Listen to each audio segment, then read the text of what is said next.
Hello, lovely viewers. In today's video, we'll be looking at how to find verified scholarships in Australia. There are so many of them, but sometimes it can be overwhelming finding verified scholarships due to the amount of information out there, with some of them being potentially misleading. So today we're going to look at how to find scholarships by ourselves in very simple steps. So first of all, you start by opening your usual web browser, and then you type Australia scholarships.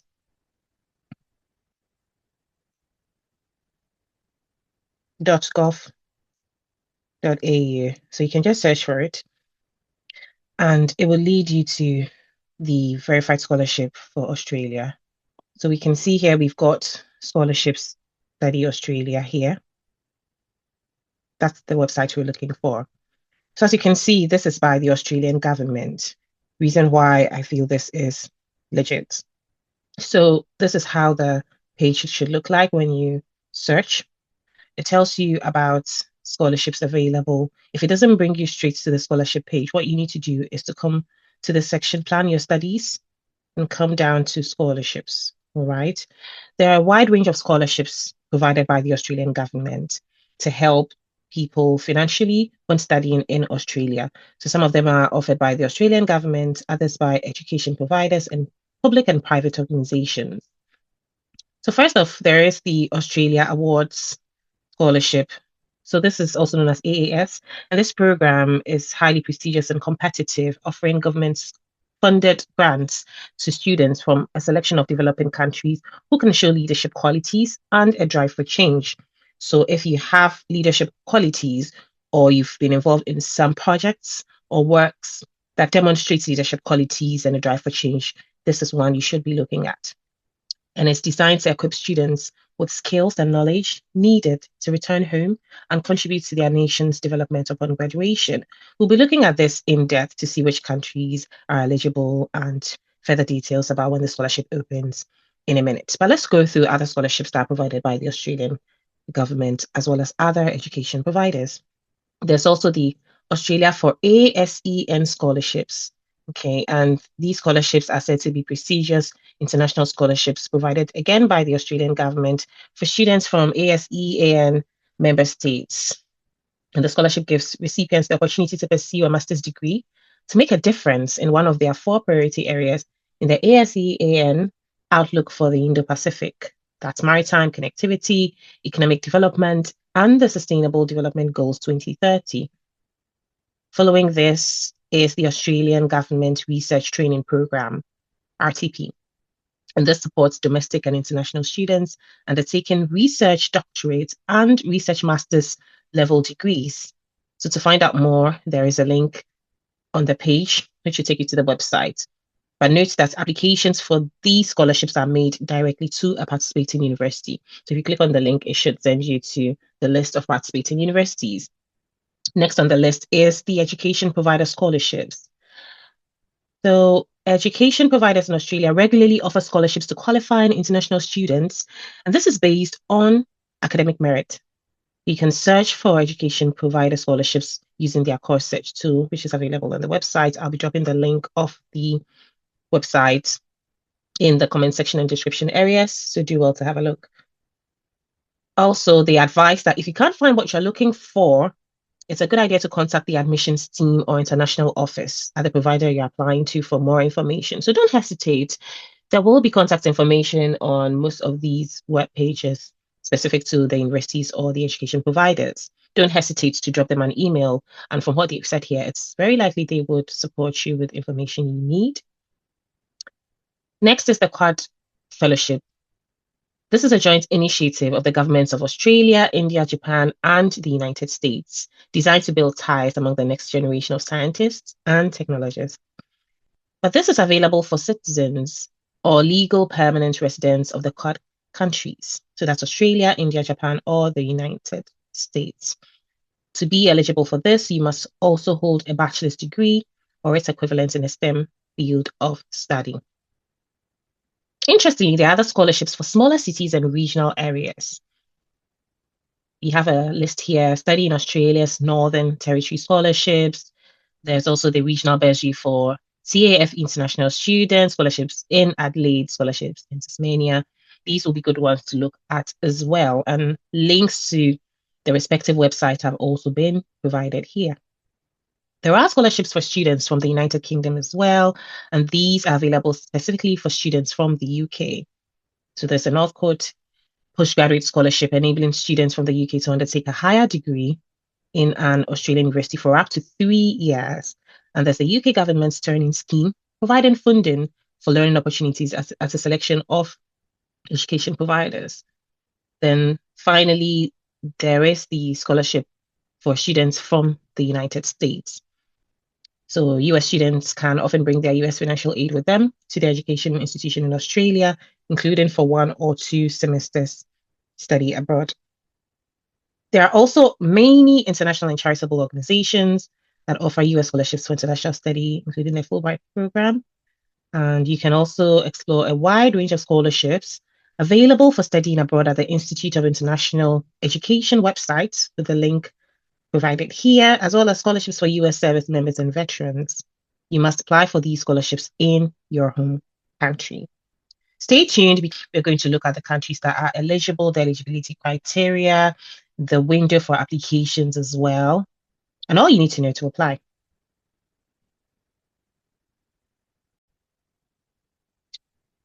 Now we want to narrow down to the Australia Award scholarships. So we'll click on this and it leads us to another page detailing what these awards are all about. So as we can see, there is a lot of information about the scholarship being prestigious, being a transformational one. Fellowships and short courses are offered to emerging leaders from developing countries for study, research, and professional development in Australia and the region so they can return home and contribute to their nation's development, prosperity, and resilience. So for more than 70 good years, the Australian government has supported the education of emerging leaders from developing countries, and they continue to do so. And scholarships are also open this year as well. So if you're interested, this is a good one to look at. Okay, there are other scholarships listed on the page as well here, the Australia Awards Pacific scholarships, the short courses, as we said, and the fellowships and so on. Now we want to narrow down and look at which countries are eligible and then when these scholarships are going to open. Now, about the Australia Awards scholarships, we want to find out what the benefits of these scholarships are.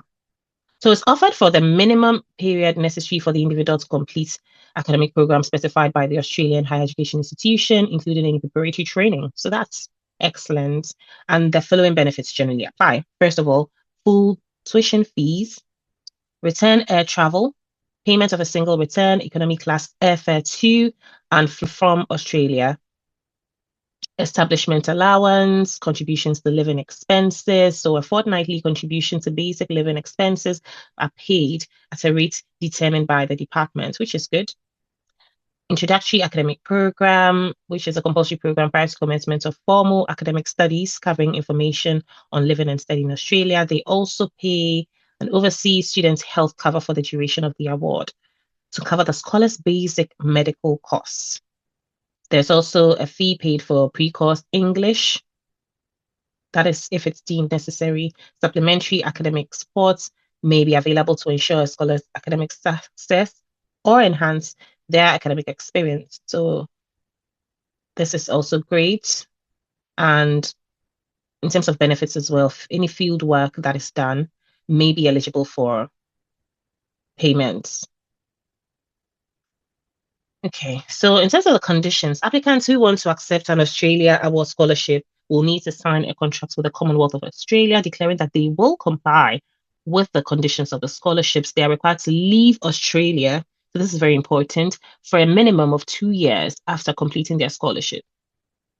So this is a very important condition to note. Furthermore, they give advice on how to apply for the Australia Award scholarship. There's also information on participating countries, opening and closing dates, and the participating institutions. So let's take a look at how to apply. So first of all, you need to obviously check the opening and closing dates for your country. We'll be looking at that. You must also read the Australia Awards Scholarship Policy Handbook. I will be putting a link to this in the comment section as well, which will tell you about the general eligibility requirements, the selection processes, entitlements, and responsibilities. The Department of Foreign Affairs and Trade may revise and update the handbook at any time without your notice. So it's important to always revisit the link, okay, which I'll be dropping in the comment section so you don't miss out on any changes that are made. Then you need to apply online. So you need to always refer to your relevant participating country profile for the link to the application portal. So it's important to use the link that has been associated with your country of origin. It's important that if you are from Indonesia or the Philippines, you don't use the online Australia scholarship information system, that's the OASIS. The link to the relevant application form will be found in their respective country profiles. So let's look at the list of eligible countries. The great thing is that Africa, Asia, and the Pacific are eligible. Specifically for Africa, we've got countries like Algeria, Angola, Botswana, Cote d'Ivoire, DR Congo, Egypt, Ethiopia, the Gambia, Ghana, Guinea, Kenya, Madagascar, Malawi, Mauritius, Morocco, Mozambique, Namibia, Nigeria, Rwanda, Sierra Leone, South Africa, Tanzania, Zambia, and Zimbabwe. And if you have any specific questions about your personal circumstances, you can share emails to this email address. Okay. And in Asia, we've got a long list of countries as well: Bangladesh, Brunei, Cambodia, Maldives, Philippines, Singapore, Sri Lanka, Vietnam, and so on, as is listed here, which is great. And in the Pacific, Fiji, Palau, lots of countries here. So I'll be dropping the link here as well, such that you would be able to check if your country is eligible. And for instance, if you click on Africa, it gives you some information about the intake for 2027. And now the most important step is knowing the opening and closing dates. So dates for studies commencing in 2027.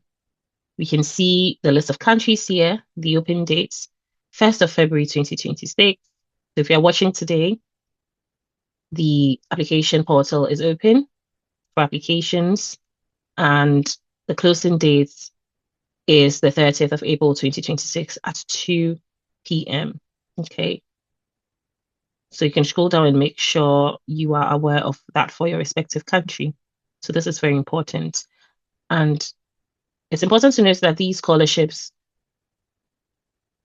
keep rolling on a yearly basis as much as possible, unless things change. So even if you're not ready for the next intake, it's still a good idea to look into it and then put your documents together. If there are any boxes you can't tick now, it'll be great to know the eligibility criteria so you work towards achieving them to make you eligible for the next or subsequent intakes.